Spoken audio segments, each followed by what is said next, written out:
Good morning students. आज हम हिंदी का 6 पार्ट देखेंगे, स्वास्थ्य संपदा। इस पाठ के लेखक है महात्मा गांधी। महात्मा गांधी का जन्म 2 अक्टूबर 1969 में पोरबंदर में हुआ था। मृत्यु 30 जनवरी 1948 में हुई थी। उनको राष्ट्रपिता की उपाधि से वो जाने जाते हैं। आपको पता है महात्मा गांधी को राष्ट्रपिता महात्मा गांधी कहते थे। प्रस्तुत पाठ में उन्होंने हमारे स्वास्थ्य के बारे में बताया है।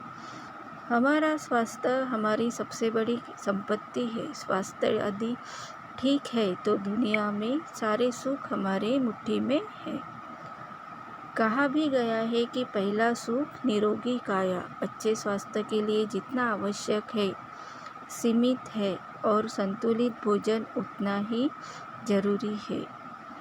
हमें व्यायाम और प्राणायाम आदि ये सब हमें करना चाहिए। इस पाठ में उन्होंने पत्र के द्वारा जो उनके सहयोगी थे जमनालाल, उनको उन्होंने पत्र लिखकर भेजा है और उसमें स्वास्थ्य के बारे में उनको बताया है। चिरंजीव जमनलाल, तुम्हारा पत्र अभी मेरे हाथ लगा, सुना और उसका जवाब लिख रहा हूँ। तुम चाहते हो वे सब आशीर्वाद टोकरियों में भर तुम्हारे जन्मदिन पर तुम्हें मिले। तुम्हारे स्वास्थ्य के संबंध में सब कुछ जानने के बाद भी जो विचार मैंने बताए हैं उन पर मैं स्वयं दृढ़ हूँ। गांधी जी जमनालाल जी को पत्र लिख रहे, उनको कह रहे कि तुम्हारा पत्र मेरे हाथ लगा और मैं पढ़ने के बाद तुम्हें उसका जवाब लिख रहा हूँ। तुम चाहते हो तो वे सब आशीर्वाद तुमको मेरे सब आशीर्वाद तुम्हारे जन्मदिन पर मिले। तुम्हारे स्वास्थ्य के संबंध के बारे में मैं जो विचार तुमको बताने जा रहा हूँ मैं उस पर स्वयं दृढ़ हूँ। दृढ़ यानी मैं स्वयं उस पर पक्का हूँ। मेरे जो विचार है वो पक्के हैं। मैंने अब उनका कहना है कि मैं खुद उस पर अमल कर रहा हूँ। तुमको अपने खर्च से भोजन प्राप्त करने की छुट्टी मिल सके तो उसे प्राप्त करने में कोई दोष नहीं है। नहीं समझता। शरीर को एक अमानत समझकर यथासंभव उसकी रक्षा करना रक्षक का धर्म है। गांधी जी कहते हैं कि तुमको अगर तुम्हारे खर्च से भोजन, जो तुम पैसों से भोजन करते हो, जो होटल में जाके खाना खाते हो, अगर उससे तुमको छुट्टी मिल गई होंगी तो तुम क्या करो, उसे प्राप्त करने के लिए जो मैं बता रहा हूँ वो अपने शरीर को स्वस्थ रखने के लिए उस पर अमल करो। शरीर एक अमानत है, यथासंभव उसकी हमें क्या करना चाहिए, रक्षा करना हमारा धर्म है। मौज मजे के लिए गुड़ की एक डली भी ना मांगो, न लो, परंतु औषधि के तौर पर महंगे से महंगे अंगूर भी मिल सके तो प्राप्त करने में कोई बुराई नहीं है। गांधी जी कहते हैं कि तुम मौज मजा करने के लिए गुड़ की एक डली भी ना मांगो, लेकिन अगर तुम्हारे शरीर के लिए औषधि चाहिए तो महंगे से महंगी क्यों ना रहे तो भी हमें क्या करना चाहिए, वो खरीदनी चाहिए। वो उसमें उसको खरीदना वो क्या है, बुरा नहीं है। इसलिए ऐसे भोजन को ग्रहण करने में उद्वेग की आवश्यकता नहीं। वो कहते हैं कि ऐसा भोजन जो है, जो बाहर का खाते हैं, वो ग्रहण करने की आवश्यकता नहीं है। ऐसे ही स्थिति में दूसरों को भी ऐसा खाना खिलाया जा सके तो खिलाना चाहिए। मेरी दृष्टि में जितने गेहूँ मिलते हैं उतने खाने की ज़रूरत नहीं। गुड़ को बिल्कुल छोड़ देना उचित मानता हूँ। तुम्हारे शरीर को गुड़ की ज़रा भी आवश्यकता नहीं।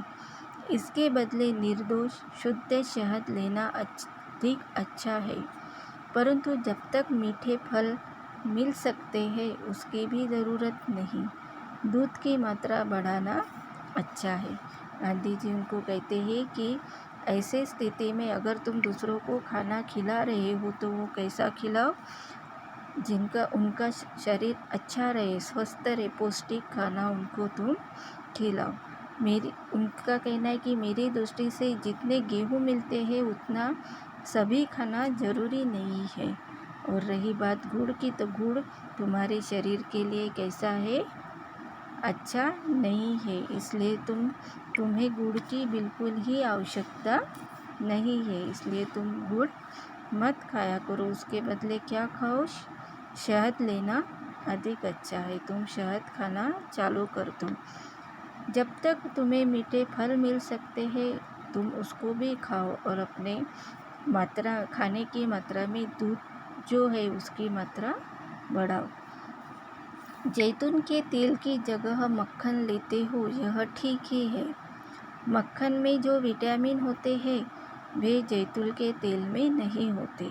गांधी जी कहते हैं कि तुम जैतून का तेल नहीं खाते हो, मक्खन खाते हो तो वो ठीक ही है, क्योंकि जो विटामिन मक्खन में है वो किस में नहीं हुए, वो जैतून के तेल में नहीं है। साग में हरी सब्जी होनी चाहिए। आलू वगैरह लगभग रोटी का स्थान लेते हैं, इनमें स्टार्च होता है। अब आलू जो रहते हैं वो कैसे रहते हैं, अगर वो चिक्कट ये रहते हो यानी उसमें स्टार्च रहता है, तो इसलिए कहते हैं कि वो आलू जो है वो शरीर के लिए कैसे है, हानिकारक है। हमें ज़्यादा हरी सब्जी खानी चाहिए, आलू वगैरह ऐसे नहीं खाना चाहिए।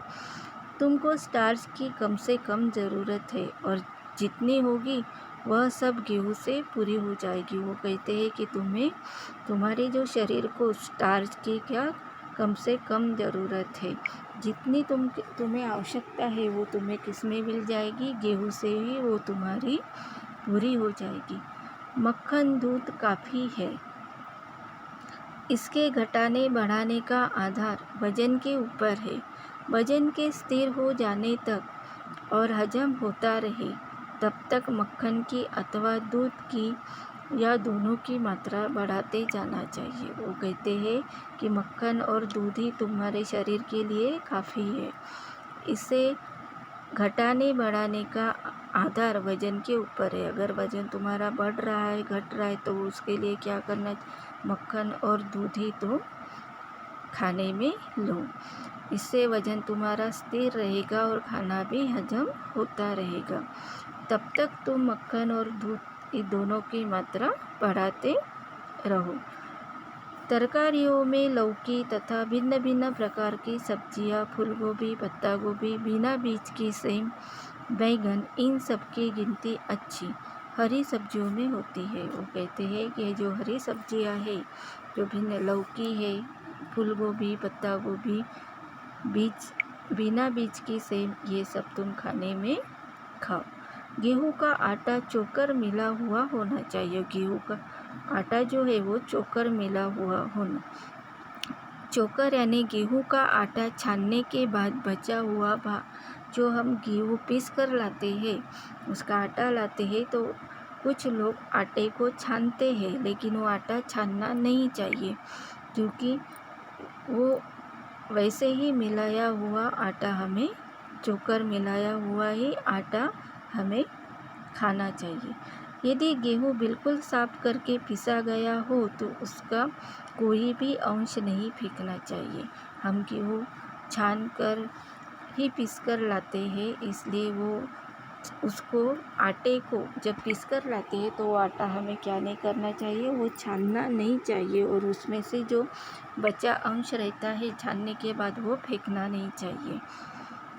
फल में ताज़े अंगूर, मौसम्बी, संतरा, अनार, सेब, अनानास लेने योग्य है।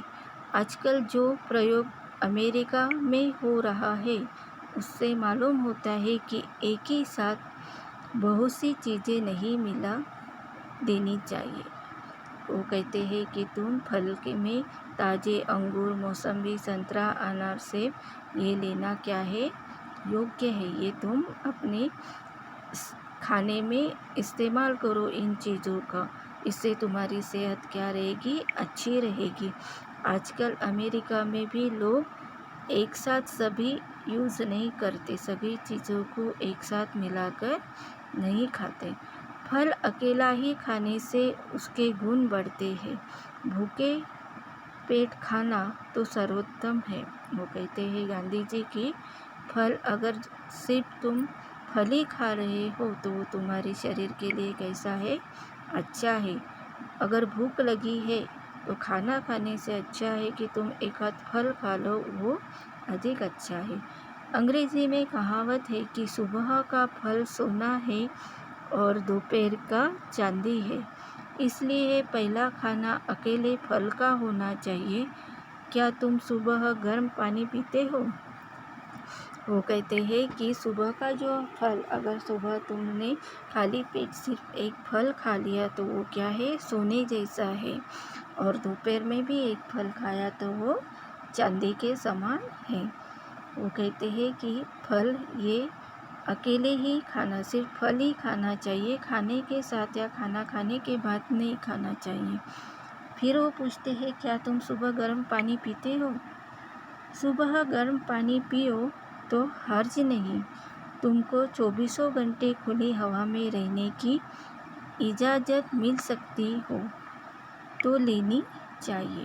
वो कहते हैं कि तुम सुबह अगर गर्म पानी पीते हो तो इसमें कोई हर्ज नहीं है, अगर क्योंकि तुमको 24 घंटे खुली हवा में रहने की इजाज़त मिल सकती है तो वो लेनी चाहिए। अगर तुम 24 घंटे बाहर खुली हवा में रह सकते हो तो तुम रहना चाहिए। खुली हवा में रोज़ धीरे धीरे प्राणायाम कर सको तो अच्छा है। वो कहते हैं जमनालाल जी को गांधी जी कि अगर तुम रोज़ खुली हवा में प्राणायाम करोगे तो तुम्हारी सेहत के लिए क्या है, अच्छा है। रात की सर्दी से डरने की बिल्कुल ज़रूरत नहीं।